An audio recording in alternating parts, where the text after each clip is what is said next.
Good morning everyone. So today we are going to see a very special case of partial differential equations which can be solved using the concept of variable separable and by using the concept of eigenvalues and eigenfunctions. So the first we are going to solve the wave equation. So mathematically the wave equation looks like a square del 2y by del x square is equal to del 2y by del t square, where a is a constant and it means that y is a function of x as well as t. Along with the equation we have given the boundary condition, which is y of 0t is equal to 0 and y of pi comma t is equal to 0, and then there are initial conditions del y by del t at t is equal to 0 is 0 and y of x comma 0 is 0. It means that we need to find a solution of the given wave equation satisfying these four conditions. So to begin with, we will introduce the concept of variable separable, which says that if we choose y of x comma t as u of x v of t, which means function of x multiplied by function of t, since in all cases we cannot write y of x t, but these are the particular cases which we are solving in this section where you can write y of x t as u of x v of t. So now substitute it into the given equation. So the given equation, you can see that if you substitute it, it becomes a square and then u double dash v of t. So this would be a square and d2u by dx square v of t, and this part becomes u of x and d2v by dt square. Yes, so it means that you can take u of x on one side, v of t on the other side, and that's why on the left hand side you have a function of x only, so which is u double dash by u. So u double dash by u means d2u by dx square 1 by u. Similarly, right hand side is a function of t. Now mathematically it is not possible that one side is a function of x only and the other side is a function of t only. It is only possible when both the sides are equal to a constant. Otherwise it's not. So therefore let's take them equal to a constant minus lambda. When you substitute u double dash by u is equal to minus lambda and 1 by a square v double dash by v is equal to minus lambda, you will get two equations as follows: u double dash plus lambda u is equal to 0, v double dash plus lambda a square v is equal to 0. Now we need to find a value of the lambda for which the given equations have non-trivial solutions. Those values would be known as the eigenvalues. Now for solving any one of the equations we need some more conditions.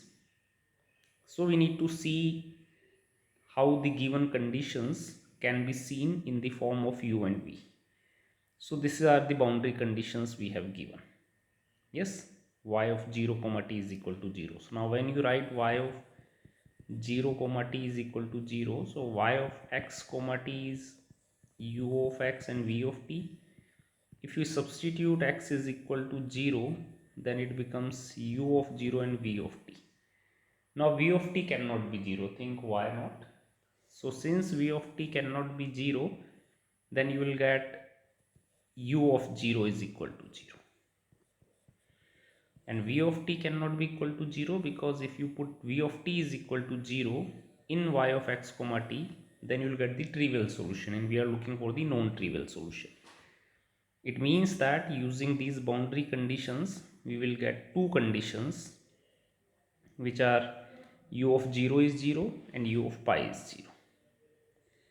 So now the problem becomes u double dash plus lambda u is equal to 0 when u of 0 is 0 and u of pi is 0. Now recall the section eigenvalues and the eigenfunctions. In that section, this was the first problem we solved and we got that lambda is equal to n square and u of x is sine nx. So this you can see from section 40. But if the similar question comes into the exam, then you cannot quote any problem. You have to solve it in detail, considering all three cases when lambda is less than 0, lambda equal to 0 and lambda greater than 0. But right now we get lambda is equal to n square and unx or ux is equal to sine nx. If you substitute lambda is equal to n square in 7b, it becomes v double dash plus n square a square v is equal to 0. So clearly n square a square is greater than 0, and therefore you will get v of t in the form of sine cosine function. So v of t is c1 sine nat plus c2 cos nat. Again we have to see the given conditions. So given condition was given del y by del t at t is equal to 0 is 0. This is equivalent to v dash 0 is equal to 0. So if you substitute, if you compute v dash, then here you will get cos and here you will get sine. Now we know that sine of 0 is 0 and cos of 0 is 1. So if you substitute the values, then from here you will get c1 is equal to 0, and in v of t when you substitute c1 is equal to 0, then v of t becomes c2 cos nat. I am not writing the constants here again and again, because when we write down the general solution, all these constants would be merged into the general solution. So now you will get the value of u of x and v of t. It means my y of xt is sine nx cos nat, where n is natural number. You can consider plus minus values, but when you put the minus value, you will get 1 as a constant multiple of the other. So even if you write n is equal to 1, 2, 3, which means natural number, it's correct. Also I write yn x comma t because we are getting infinitely many solutions. For each value of n we are getting one solution, and since we know that all these solutions are linearly independent, so their linear combination gives us the general solution. So the general solution would look like y of x comma t is summation. I introduce a constant bn. For example, in second order differential equation we used to write c1 y1 plus c2 y2. Here I am writing b1, then b2, b3. So this is the general solution of the given wave equation, from where I still need to find the value of the constant bn. Yes, now think that how do you find it? So still there is one condition which we haven't considered, which is y of x comma 0 is equal to f of x. So if you substitute t is equal to 0, then cos t is 1. It means that f of x, which is unknown at this case, but f of x can be anything, sin x, x square, e raised to the power x. So it becomes f of x is equal to summation bn sin nx. But still we do not have the value of bn. Yes, think how do we compute it? So if you recall the chapters which we discussed earlier, then it is the Fourier sine series of f of x, where b of n used to be 2 by pi integration 0 to pi f of x sin nx dx. To verify it, what you can do is that you multiply both the sides with sin nx, n is fixed, and integrate from 0 to pi. When you do it, then this integration 0 to pi sin square nx dx is pi by 2. You can simply use sin square nx as 1 plus cos 2 nx by 2, and when you do this integration, it comes out to be pi by 2. If you take pi by 2 on that side, so it becomes bn is equal to 2 by pi 0 to pi f of x sin nx dx.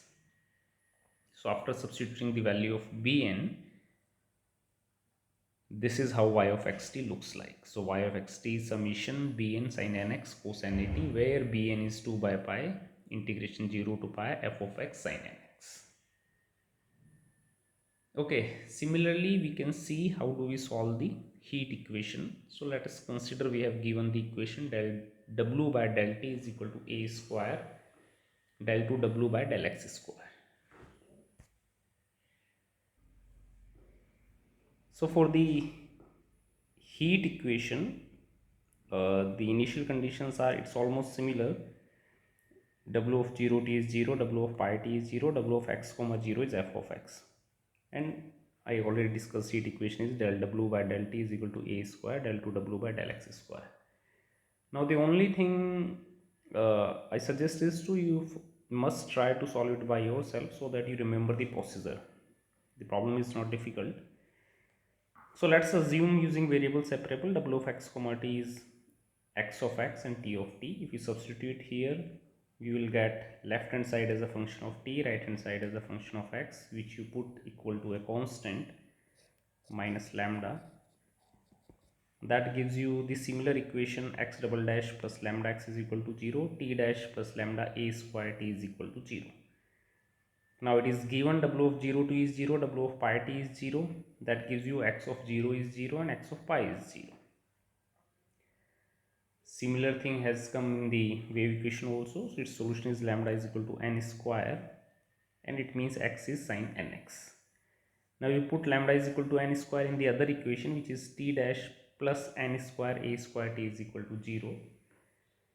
It's a first order differential equation. By easily doing the variable separable, you can solve it, and its solution would be t is equal to e raised to power minus n square a square t.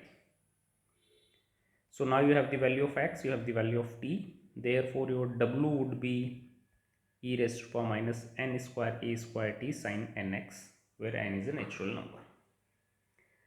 And general solution would be you introduce bn, where the value of the bn would be computed similarly. F of x is summation bn sine nx, and therefore bn, as in the case of wave equation, it would be 2 by pi 0 to pi f of x sine nx dx. Now let's try one more question as an exercise.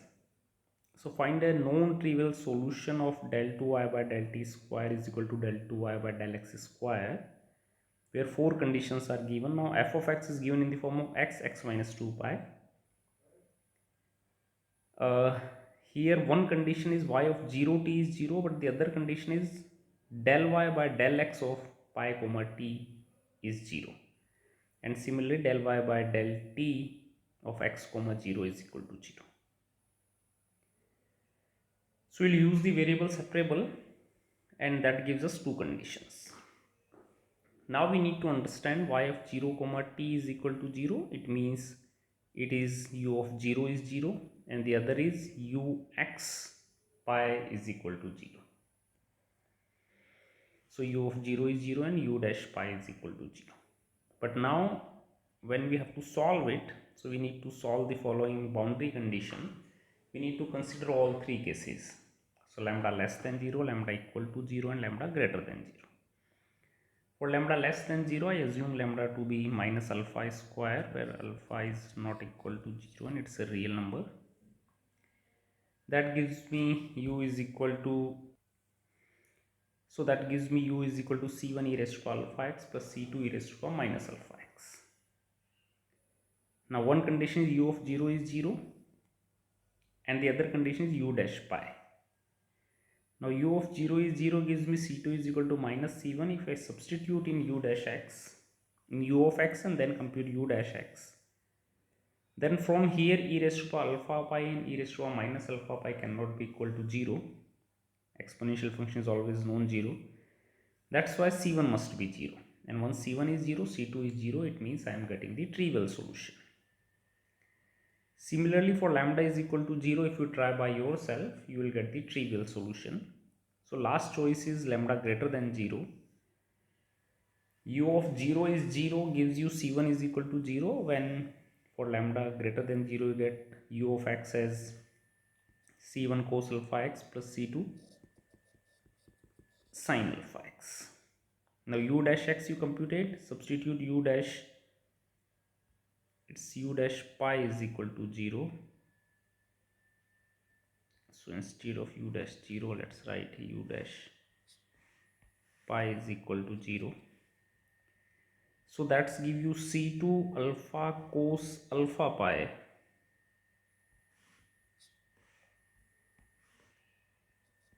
is equal to 0. So now u dash pi is equal to 0 gives you c2 cos alpha pi is equal to 0, because alpha is non-zero. Now either cos alpha pi is 0, C2 is 0. If you consider C2 is equal to 0, we get trivial solution. Therefore, for the non-trivial solution, we assume C2 to be non-zero. That gives us cos alpha pi is equal to 0, and that gives us the value of alpha, which is 2n plus 1 by 2, and from there you get the eigenvalues as well as eigenfunction, which is sine 2n plus 1 by 2 x. Now we substitute the value of lambda into the other equation, v double dash plus lambda v is equal to 0. Now lambda is strictly greater than 0, therefore you get v of t in the terms of cos and sine functions. Now y of t x comma 0 is equal to 0, that gives you v dash 0 is equal to 0, solving which gives you d2 is equal to 0, and therefore your v of t is cos 2n plus 1 by 2t. So this is how the required solution looks like, where you need to compute the value of constant an. So y of x comma 0, which is f of x, which is x minus 2 pi, is summation an sine 2n plus 1 by 2x, which is sine series. So the idea remains same. You multiply both the sides with sine 2n plus 1 by 2x and integrate from 0 to pi. Now this integration 0 to pi sine square 2n plus 1 by 2x is pi by 2, we already discussed, but the left hand side you need to do by yourself. So it's a good exercise. Spend some time and solve it and then match the answer. So this would be the final an which we are looking for. So that's all from today's class, and this is the last lecture of this course. Thank you.